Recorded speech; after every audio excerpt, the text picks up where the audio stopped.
जय हिंद मेरे प्यारे साथियों। आज हम इंडियन आर्मी का एक और ओरिजिनल पेपर सॉल्व करेंगे और कमेंट बॉक्स में अपना स्कोर जरूर बताइएगा कि आपको कितने मार्क्स मिले या कितने क्वेश्चन आपके सही हुए। अगर आप हमारे कोर्स में एनरोल कराना चाहते हैं तो आप करा सकते हैं भाई। ठीक है, तो चलिए स्टार्ट करते हैं।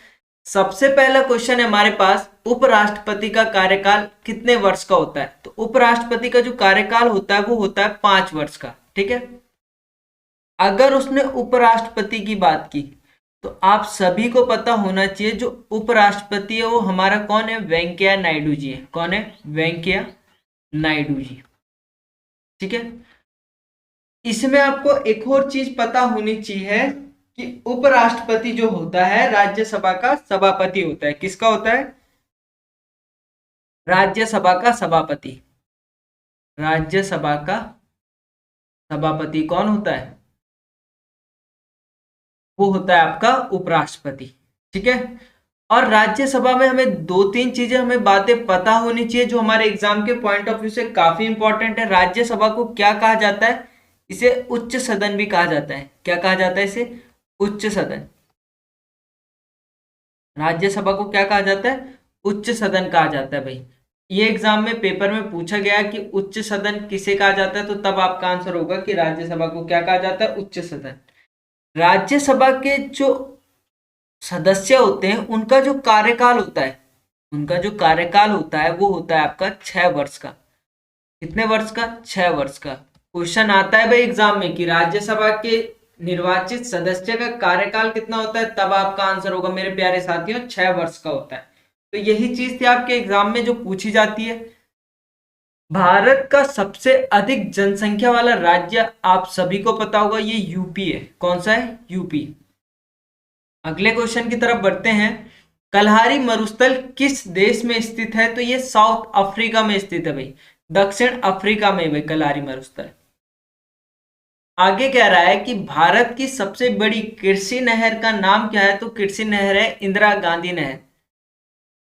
देखो ये ओरिजिनल पेपर है भाई। ठीक है, 2019 में पूछे गए थे ये सारे क्वेश्चन। अक्षरधाम मंदिर किस राज्य में स्थित है? तो किस राज्य में है आप सभी को पता होगा, ये गुजरात में है भाई। कहाँ है? गुजरात में। अगर बोलेगा कि विश्व में सबसे बड़ा हिंदू मंदिर कौन सा है, हिंदू मंदिर कौन सा है, तो वो आपका है अंकोर वाट। कौन सा है? Angkor Wat. अंकोर वाट का मंदिर है जो आपका कहाँ है? कंबोडिया में स्थित है। कहाँ है? कंबोडिया में स्थित है भाई। निम्नलिखित में से छत्तीसगढ़ की राजधानी कौन सी है? तो छत्तीसगढ़ की राजधानी आपकी रायपुर। क्या है? रायपुर। कंप्यूटर का आविष्कार किसने किया था? तो कंप्यूटर का आविष्कार किया था चार्ल्स बेबेज ने। भारत का राष्ट्रीय संग्रहालय कहाँ स्थित है? ये है दिल्ली में। अगर इसकी स्थापना की बात की जाए तो इसकी स्थापना हुई थी सन 1949 में भाई। भारत की प्रथम बुलेट ट्रेन किस किस दो जगहों को जोड़ेगी?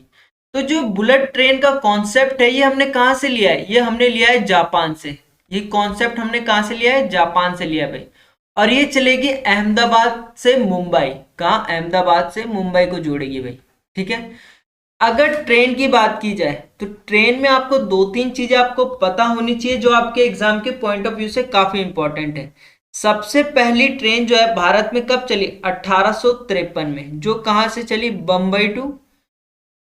बंबई से थाने। अगर इसकी दूरी की बात की जाए तो डिस्टेंस थी वो 34 किलोमीटर की दूरी उन्होंने उसने ट्रेन ने तय की थी। और जो ट्रेन का नाम था वो था आपका डेक्कन क्वीन। कौन सा था? डेक्कन क्वीन उस रेलगाड़ी का नाम था। ठीक है, और इसमें एक और इंपॉर्टेंट क्वेश्चन है कि भारत का सबसे लॉन्गेस्ट बड़ा प्लेटफॉर्म कौन सा है? तो वो गोरखपुर है भाई। आप मुझे कमेंट बॉक्स में बताओगे कि रेलवे जोन्स कितने हैं। ठीक है, कितने रेलवे जोन्स है। ठीक है, और जो फास्टेस्ट ट्रेन है, कौन सी फास्टेस्ट ट्रेन? वो आपकी है कौन सी? वंदे भारत। कौन सी है? वंदे भारत। ठीक है, जिसकी स्पीड लगभग 180 किलोमीटर पर आवर बताई जाती है। ठीक है, तो ये आपके कुछ क्वेश्चन थे। एक जनता एक राष्ट्र और एक नेता की नीति किसकी थी? तो ये हिटलर की थी भाई। किसकी थी? हिटलर की। ये जर्मनी का तानाशाह था। ईस्ट इंडिया कंपनी की स्थापना किस वर्ष हुई? ये तो 1600 में हुई भाई। सार्क में कितने सदस्य हैं भाई? तो 8 सदस्य हैं सार्क में। South Asian association rural corporation इसकी फुल फॉर्म है। अगर बोलेगा इसका हेडक्वार्टर कहाँ है, तो इसका हेडक्वार्टर है जो सार्क का, वो है आपका काठमांडू में। रूसी क्रांति का जनक किसे कहा जाता है? तो रूसी क्रांति का जो जनक है वो लेनिन को कहा जाता है भाई।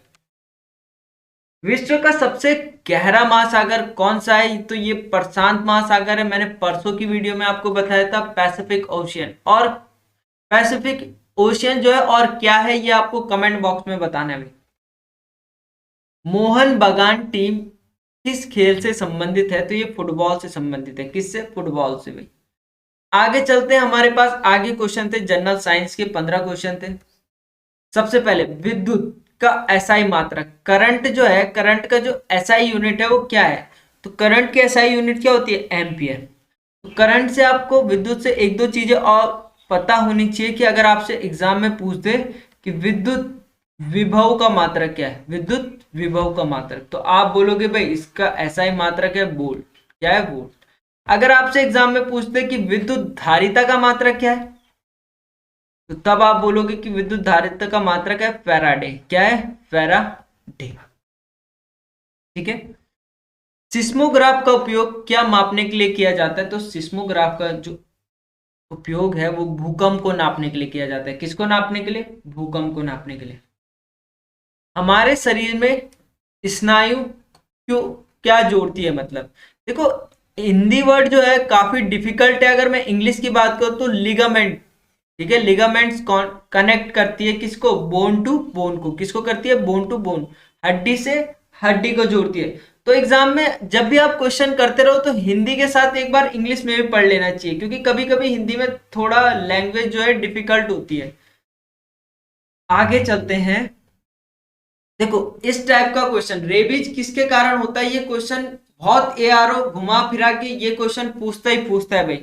तो कुत्ते के काटने से होता है। किसके काटने से? कुत्ते के काटने से। इसको क्या रोग भी क्या कहा जाता है? इसको हाइड्रोफोबिया भी कहा जाता है। क्या कहा जाता है? हाइड्रोफोबिया। ठीक है, हाइड्रोफोबिया भी इसे कहा जाता है, हाइड्रोफोबिया रोग। ठीक है। रेबीज जो है विषाणु, विषाणु जनित रोग है। ठीक है, विषाणु, वायरस, पागल कुत्ते के काटने से होता है ना। ठीक है। अगर बोला रेबीज की, तो आपके पास एक क्वेश्चन और आता है कि रेबीज के टीके की खोज किसने की थी? तो तब आपका आंसर होगा कि ये की थी लुईस पास्चर ने। किसने की थी? लुईस पास्चर ने की थी भाई। ठीक है, इतना समझ में आ गया। मानव शरीर की सबसे लंबी ग्रंथि कौन सी है? तो वो है आपकी यकृत। अगर बोलेगा कि शरीर की सबसे बड़ी अंतरास्रावी ग्रंथि कौन सी है, तो तब आपका आंसर होगा अंतरास्रावी ग्रंथि कौन सी है? थायराइड है भाई, थायराइड। निम्न में से कौन सा रक्त समूह सर्वग्राही है? सर्वग्राही मतलब जो सबसे ले सकता है, तो ए बी। अगर वो बोलेगा सर्वदाता, ठीक है, यूनिवर्सल डोनर, तो यूनिवर्सल जो डोनर है वो है ओ, और रिसिप्ट जो करता है वो ए बी है भाई। ठीक है। अगर ब्लड ग्रुप की बात की गई तो आपको पता होना चाहिए कि रक्त समूह, ब्लड ग्रुप, रक्त समूह की जो खोज की थी वो किसने की थी? कॉल लैंडस्टीनर ने। ब्लड ग्रुप किसने की थी? ये की थी आपकी कॉल लैंडस्टीनर ने। अगर बात करेगा कि रक्त परिसंचरण की खोज किसने की थी, तो तब आपका आंसर होगा विलियम हार्वे। रक्त परिसंचरण की खोज किसने की थी? तो तब आपका आंसर होगा क्या? William Harvey. ठीक है, इतना समझ में आ रहा है तो वीडियो को कम से कम लाइक तो कर दीजिए। ठीक है। अगर बोलेगा कि ब्लड का निर्माण कहाँ होता है, ब्लड, रक्त का जो निर्माण है वो कहाँ होता है? ठीक है, ब्लड जहां बनता है, तो ब्लड बनता है बोन मैरो में। कहाँ बनता है? बोन मैरो में, जिसे हिंदी में क्या बोलते हो, अस्थि मज्जा, अस्थि मज्जा। तो ये चीजें आपको पता होनी चाहिए, बेसिक चीजें, और आपके एग्जाम के पॉइंट ऑफ व्यू से काफी इंपॉर्टेंट है भाई। रेलगाड़ी का अचानक रुकने पर आदमी जो आगे की ओर गिरता है, वो गति का कौन सा नियम है, तो वो गति का प्रथम नियम पर आधारित है। ठीक है,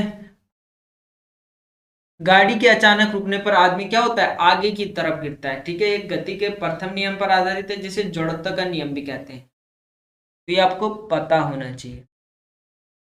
मोटर कार की हेडलाइट पर कौन सा दर्पण होता है, तो वो होता है अवतल दर्पण। ठीक है, कॉनकेव मिरर। ऊर्जा का प्राकृतिक स्रोत सबको पता होगा, ये क्या है, सूर्य है भाई।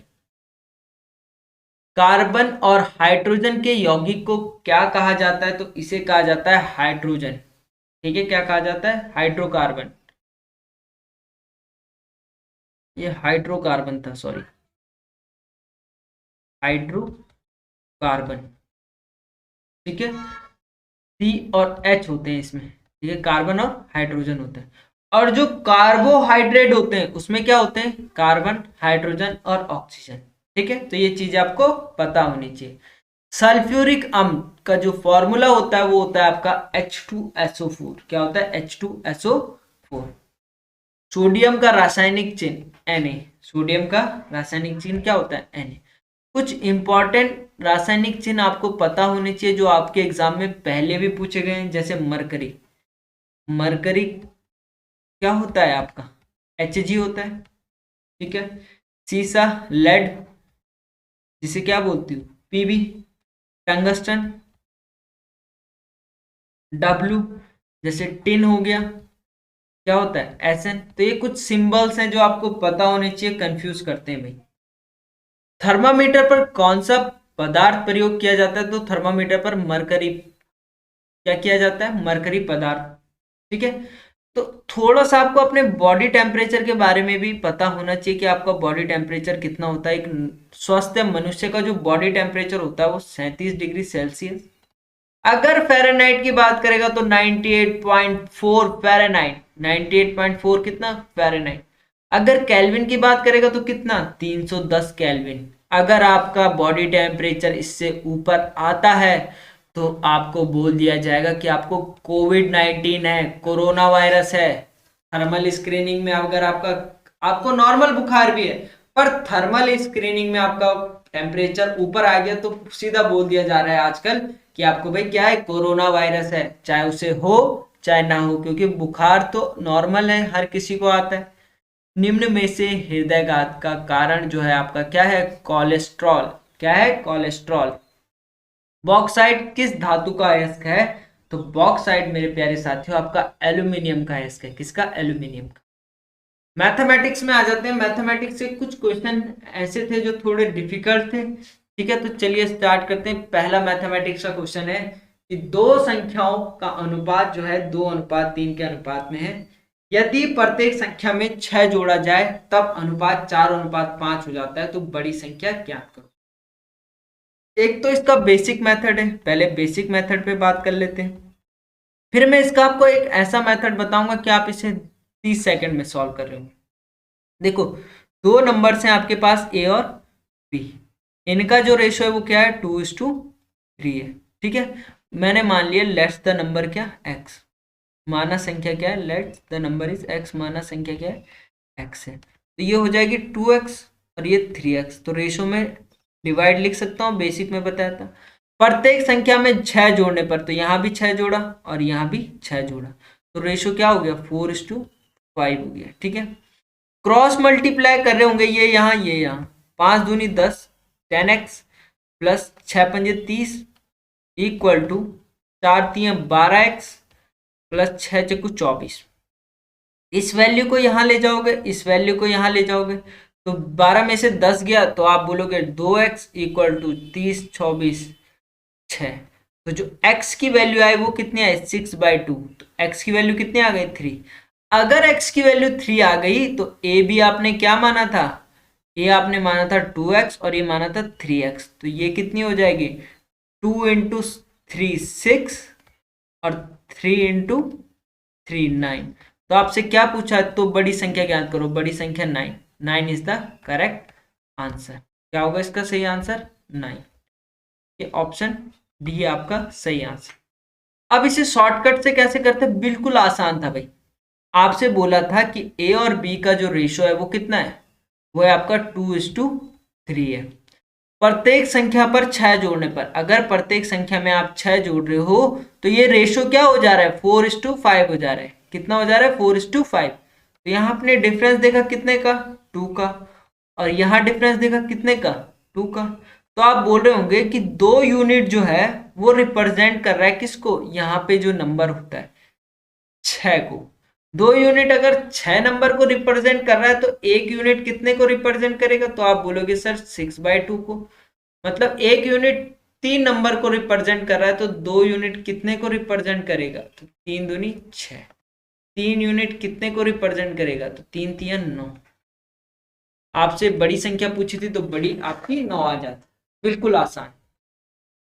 एक आयत की लंबाई 12 सेंटीमीटर और ऊंचाई 5 सेंटीमीटर है, तो आयत का क्षेत्रफल, तो आयत का क्षेत्रफल आपको पता होगा क्या होता है, L into B, length into breadth, लंबाई गुणा चौड़ाई। तो लंबाई दे रखी थी आपके पास 12 और चौड़ाई मतलब ऊंचाई दे रखी है आपके पास 5।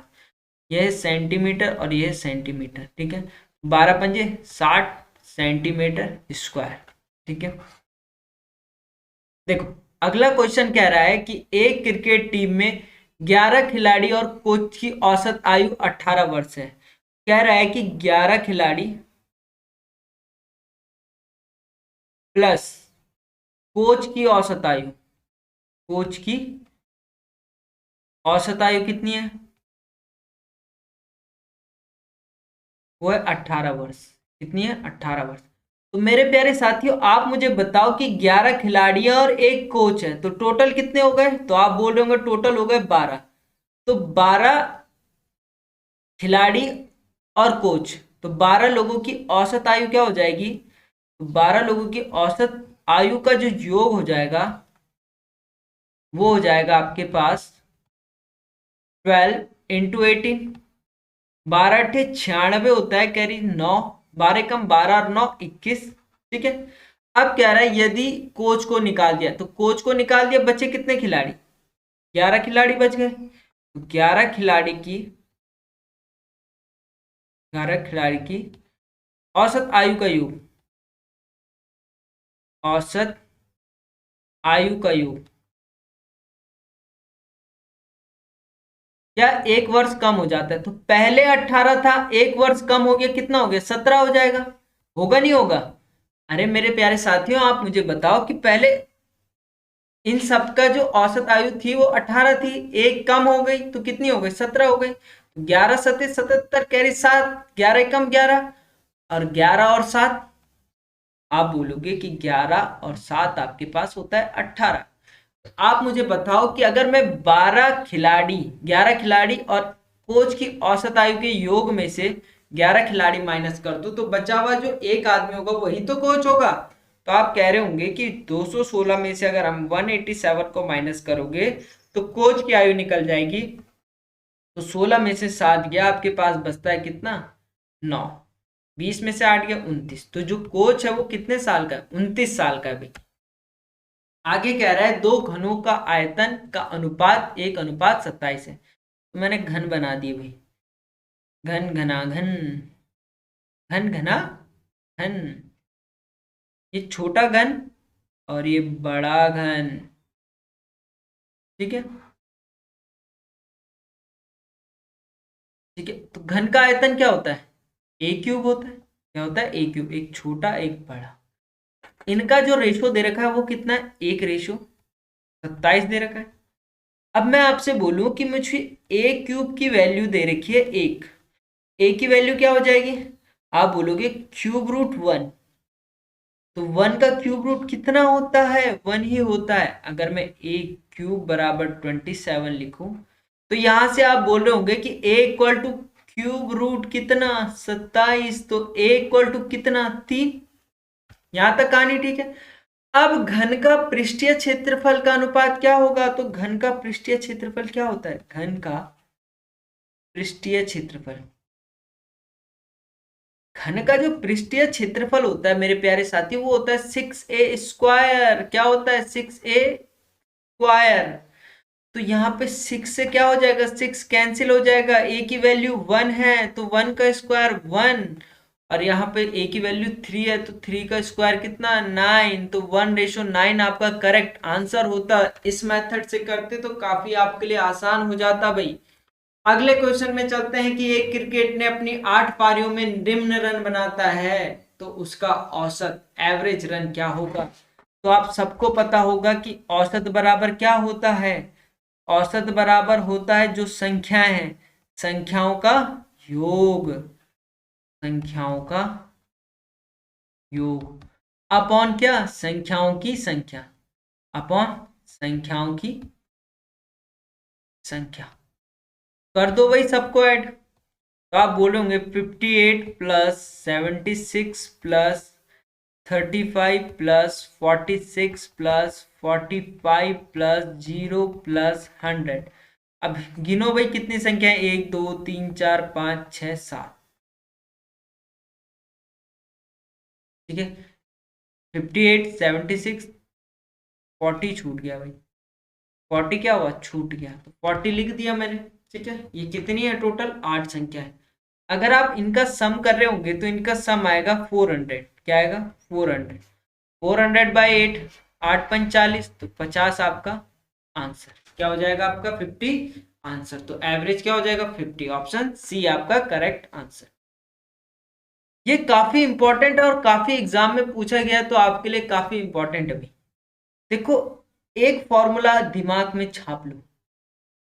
ठीक है, first number into second number, पहली संख्या गुणा दूसरी संख्या इक्वल टू लसप, ठीक है, जिसे आप बोलते हो एलसीएम, गुणा मसप। तो ये तो नंबर, अब ये फॉर्मूला अपने दिमाग में छाप लो, इसीलिए क्योंकि ये आपके एग्जाम के पॉइंट ऑफ व्यू से बहुत इंपॉर्टेंट है भाई। 3 स्टार डाल दो भाई। हर एग्जाम में हर एआरओ इस क्वेश्चन को लगभग पूछता ही पूछता है। तो दो संख्याओं का महत्तम समापवर्तन क्या है? 11 है, और लघुत्तम समापवर्तन कितना है? 7700 है। यदि इनमें से एक संख्या 275 हो तो दूसरी संख्या ज्ञात करो। तो यहाँ पे जो वैल्यू है ये कहाँ चली जाएगी? नीचे चली जाएगी। तो आप बोले होंगे जो सेकंड नंबर होगा हमारे पास क्या होगा? 7700 इंटू 11 अपॉन 275। काटो भाई, 5 5 पंजे 25, 5 पंजे 25, 5 एकम 5, 2 5 पंजे 25, 2 बचा, 5 चौको 20, 0, 11 पंजे 55, 5 3 15, 5 8 40, 308 आ जाएगा आपका क्या? Second number is the correct answer. एक घन में कितनी सतह होती है भाई? ठीक है, तो एक घन में 6 सतह होती है। अब आप बोलोगे सर कैसे होती है, बताओ हमें। तो हम बताएंगे आपको कैसे होती है। ये मैंने एक घन बना दिया, बिल्कुल ध्यान से देखना भाई इस घन को, क्योंकि इस घन से आपके सारे डाउट क्लियर हो जाएंगे भाई। जो आपके डाउट्स हैं वो सारे क्लियर हो जाएंगे। देखो, एक एक चीज करके समझाऊंगा। सबसे पहला, अगर आपसे इसमें पूछा जाए कि घन में कितने कोने या शीर्ष होते हैं, तो कोने और शीर्ष कैसे निकालोगे? तो घन में 1 2 3 4 5 6 7 8, तो कोने और शीर्ष की संख्या कितनी आ गई? 8 आ गई। दूसरा आपके पास पूछा जाता है कि इसमें कितनी भुजाएं होती हैं? कितनी भुजाएं होती हैं? भुजाएं आप गिन लो, 1 2 3 4 5 6 7 8 9 10 11 और 12। कितनी भुजाएं होती है? 12 भुजाएं। अगर बात करेगा कि सतह की, सतह की बात करेगा तो देखो, एक ऊपर एक नीचे, एक इधर एक इधर और एक इधर और एक इधर, कितनी हो गई? 6 सतह। समझ गए? अगर ऐसे भी समझ में नहीं आया तो अपने कमरे में बैठे हो सारी सतह गिन लो, आपको आंसर पता चल जाएगा। 15 का 15%, तो 15 का 15%, आप देख रहे होंगे 15 अंक की 225 और नीचे कितने जीरो, दो, तो नीचे 2 बार जीरो तो ऊपर 2 बार पॉइंट इधर खिसका दो, 2.25 क्या आपका आंसर, बोलो हाँ या ना। आगे क्वेश्चन में चलते हैं कि 45 आदमी एक तालाब को 25 दिन में खोदते हैं और यदि 15 दिन में खोदते तो कितने आदमियों की आवश्यकता पड़ती। तो ये M1D1 वाला कॉन्सेप्ट है इक्वल टू M2D2। MDH वाला कॉन्सेप्ट है, मैंने टाइम एंड वर्क आपको पूरा पढ़ा रखा है बिल्कुल बेसिक से, और प्रीवियस ईयर के क्वेश्चन भी उसमें करा रखे हैं। ठीक है, तो इसमें बोल रहा है M1 जो है कितना है, 45 आदमी। ठीक है, कितने दिन में, 25 दिन में। ठीक है, तो आगे क्या कह रहा है, तो 15 दिन। D2 कितना है, 15 दिन। M2 क्या है आपको निकालना है, बोलो हाँ या ना। चलिए रख दो value 45 into 25 equal to x मान लेता हूं इंटू 15। ये 15 वैल्यू नीचे चले जाएगी, 45 इंटू 25 अपॉन कितना, 15। 15 तिया 45, ठीक है, और 25 तिया 75। आपका क्या answer, 75 is the correct answer. 1/2 plus 1/3 plus 1/4 का सम ले लो, 12 क्या आ जाएगा एलसीएम। अब देखो दो में कितने का मल्टीप्लाई करे 12 आ जाए, तुम बोलोगे 6, उसका ऊपर का मल्टीप्लाई 6 कम 6। 3 में कितने का मल्टीप्लाई करे 12 आ जाए 4, उसकी मल्टीप्लाई ऊपर से 4 कम 4। 4 में कितने का मल्टीप्लाई करे कि 12 आ जाए, तो आप कहोगे 3, तो उसका मल्टीप्लाई ऊपर से 3 कम 3। काउंट कर लो, 6 और 4 10 और 3 कितना, 13। 13/12 आपका क्या answer, option B is the correct answer. अगले क्वेश्चन में चलते हैं भाई। 251 माइनस 249, 249 का स्क्वायर का मान बताओ। तो बहुत ही आसान था, सिंपल सा फंडा था, ए स्क्वायर माइनस बी स्क्वायर का आपको फॉर्मूला लगाना था। क्या लगाना था, ए स्क्वायर माइनस बी स्क्वायर। क्या होता है, ए प्लस बी, और क्या ए माइनस बी। तो 251 प्लस 249 इंटू 251 माइनस 249, तो ये वैल्यू कितनी आती, 2, और ये वैल्यू कितनी आती, सॉरी ये वैल्यू कितनी आती, 200 और 200 400, और 51 और 49 100, तो ये हो जाता है 500। तो यहाँ डिफरेंस देखो, माइनस करोगे तो 2, 500 इंटू 2 कर रहे होंगे तो 1000 आपके पास क्या आ जाएगा answer, option B is the correct. देखो अगला क्वेश्चन बिल्कुल सिंपल सा है। एक वस्तु का क्रय मूल्य 200 रुपए, क्रय मूल्य कितना है 200 रुपए, और उसका 198 रुपए में बेचा जाता है। कितने रुपए में बेचा जाता है, 198 रुपए। कोई चीज आपने 200 की खरीदी और 198 में बेच दी, तो कितने रुपए का लॉस, 2 रुपए का लॉस। लॉस किसमें या प्रॉफिट लॉस किसमें निकालते हैं हम, कॉस्ट प्राइस है क्रय मूल्य पर, किस पे हो रहा है 200 पे, परसेंटेज में बदलने के लिए इंटू 100। 100 से कट गया जी, 2 जीरो से 2, 2 से 2 कितना आ गया 1%। ये क्या आ गया, लॉस आ गए, हानि आ गई। अगर किसी को समझ में नहीं आया तो बेसिक से समझो। देखो एक वस्तु का क्या दे रखा था, क्रय मूल्य दे रखा था। क्या दे रखा था, क्रय मूल्य 200 रुपए, और उसका विक्रय मूल्य दिया था कितना, 198 रुपए। तो यहां से सबसे पहले आप हानि निकालते हैं। तो हानि का फॉर्मूला क्या होता है, क्रय मूल्य माइनस विक्रय मूल्य। हानि आपको तभी तो होगी जब आप कोई वस्तु ज्यादा में खरीदोगे और कम में बेचोगे। ठीक है, तो आप बोल रहे होंगे 200 माइनस 190। ठीक है, तो आपके पास हानि कितनी आ गई, तो आप बोल रहे होंगे कि 2 रुपए की आपके पास हानि आ गई। यही तो मैंने यहाँ लिखी थी। अब आपको निकालना है हानि प्रतिशत। हानि प्रतिशत का फॉर्मूला क्या होता है, हानि बटे क्रय मूल्य इंटू 100। हानि 2 रुपए की, क्रय मूल्य 200 का, परसेंटेज में बदलने के लिए इंटू 100। 2 जीरो से 2 जीरो, 2 से 2 1%। तो यही चीज मैंने यहाँ की बिल्कुल आसान तरीके से। अगर आप इस कॉन्सेप्ट को पढ़ते हो तो बहुत आसानी से आपकी क्वेश्चन होने लगेंगे भाई। आगे कह रहा है कि 24:44 का अनुपात को सरल करो। सिंपल है, बहुत ही ज्यादा। 4 छक्के 24, 4 एकम 4, 4 एकम 4, 6:11, ऑप्शन डी आपका आंसर। सॉल्व करना है 11/15 -7/15। एलसीएम क्या आ जाएगा इसका? 15 आ जाएगा। 15 एकम 15, 11 एकम 11, -15 एकम 15, 7 एकम 7, 7 और 4 11, 4/15। कुछ था ही नहीं क्वेश्चन में। चलिए, x+2 का होल स्क्वायर। तो ये मुझे कुछ अच्छा देखा देखा लग रहा है। कहाँ देखा है मैंने ये देखा है a+b के होल स्क्वायर में। ये क्या होता है? a² + 2ab + b²। तो यहाँ पे a की वैल्यू मैं x मान लेता हूँ, b की वैल्यू मैं 2 मान लेता हूँ। तो ये हो जाएगा x² + 2 × x × होगा नहीं होगा, प्लस b क्या है? 2 का स्क्वायर। तो ये हो जाएगा x² + 2 दूनी 4x + 2 दूनी 4।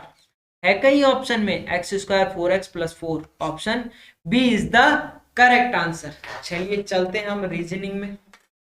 5 क्वेश्चन रीजनिंग के होते हैं और 10 मार्क्स आपके पास आपके हाथ में होते हैं फ्री के भाई। तो देखो, आपसे बोला है कि A B C E F G L J K M N O आगे वाली सीरीज क्या होगी? तो A B C देखा आपने, तो इसके बाद आप देख रहे होंगे कि D गायब है। E F G, G के बाद क्या गायब है? अगला जो नंबर है, अगला जो अल्फाबेट है वो गायब, अगला एक अल्फाबेट छोड़कर फिर अगले अल्फाबेट में चल रहा है। K के बाद L गायब है, फिर M N O। O के बाद क्या गायब करना है? P। P के बाद Q R S आपका आंसर। किसी संकेत में A Y S को BAT लिखता है, BAT। तो BYS को क्या लिखेगा? तो आप देखो कि A 1 होता है, B 2 होता है, ये होता है 25, ये होता है 1, S 19, T 20। ठीक है, तो देखो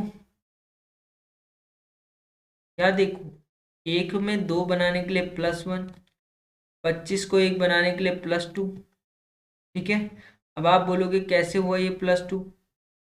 तो हम बताएंगे कैसे हुआ। देखो, 25 के बाद 26 और 26 के बाद 27, तो 27 तक तो अल्फाबेट होते नहीं है, अल्फाबेट 26 होते हैं। तो 26 के बाद अगर 27 आएगा तो फिर से A स्टार्ट हो जाएगा। ठीक है, 19 के बाद 20 तो +1, ऐसे इसमें होगा। B 2, Y 25 और S 19। तो B+1 C, Y के बाद फिर A आ जाएगा और S के बाद T, कैट। कैट माने बिल्ली। ठीक है, देखो सबसे पहले आपको डायरेक्शन के 4 पता होनी चाहिए। इसको सिंपल न्यूज से याद करो। किससे? न्यूज से। NEWS, पूरब पश्चिम, सॉरी, पूरब पश्चिम उत्तर दक्षिण। ये हमारे पास क्या होती है? 4 डायरेक्शन होती है। इन्हें स्टैंडर्ड डायरेक्शन कहा जाता है। स्टैंडर्ड डायरेक्शन बोले तो ये कभी चेंज नहीं हो सकती भाई। तो विजय जो है 5 किलोमीटर दक्षिण की ओर गया, तो दक्षिण सर कहाँ होगा? तो आप बोले होंगे दक्षिण सर नीचे होगा। दक्षिण गया वो कितना?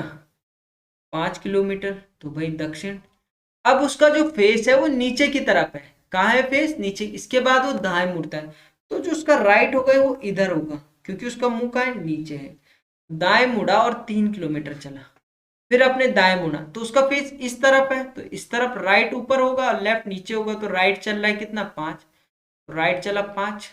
अब उसका जो फेस है वो ऊपर की ओर देख रहा है। ठीक है, और पुनः दाहिने मुड़ता है और 5 किलोमीटर चलता है। ये तो चला दी। अब वो कह रहा है वह अपने प्रारंभिक स्थल से कितनी दूर है? तो ये इतनी दूर है भाई। कितनी दूर है? 3 किलोमीटर दूर है। ये प्रारंभिक स्थल है और यहाँ से कितना दूर है? इतनी तो दूर है, 3 किलोमीटर। आपका आंसर ऑप्शन डी। अगला रीजनिंग का क्वेश्चन कह रहा है कि 1 5 7 8 9 को जो है वो लिखता है XTZAL। 2 3 4 6 को लिखता है NPSU। तो कह रहा है 2 3 5 4 9 को क्या लिखे? जब भी आपके पास जो कोड पूछे गए हो वो आपको क्वेश्चन में ही दिख जाए तो वो उसके कोड होते हैं। जैसे आप बोलोगे 2 का कोड क्या होगा, तो 2 का कोड क्या होगा, n होगा। 2 का कोड मैंने लिख दिया n। 3 का कोड p, 5 का कोड t, 4 का कोड s, 6 का सॉरी 9 का code l। NPTSL, NPTSL option B is the correct answer. देखो ये सीरीज काफी आसान थी भाई, बहुत ही आसान। एक, एक का स्क्वायर, 4, 2 का स्क्वायर, 9, 3 का स्क्वायर, 16, 4 का स्क्वायर, 25, 5 का स्क्वायर, 36, 6 का स्क्वायर, तो आगे क्या, 7 का square, 7 7 49, option D is the correct answer. आज के लिए इतना ही, धन्यवाद। मिलते हैं अगली वीडियो में। अगर आप हमारे कोर्स में एनरोल कराना चाहते हैं तो आप करा सकते हैं। ये कोर्स बिल्कुल फ्री ऑफ कॉस्ट है भाई।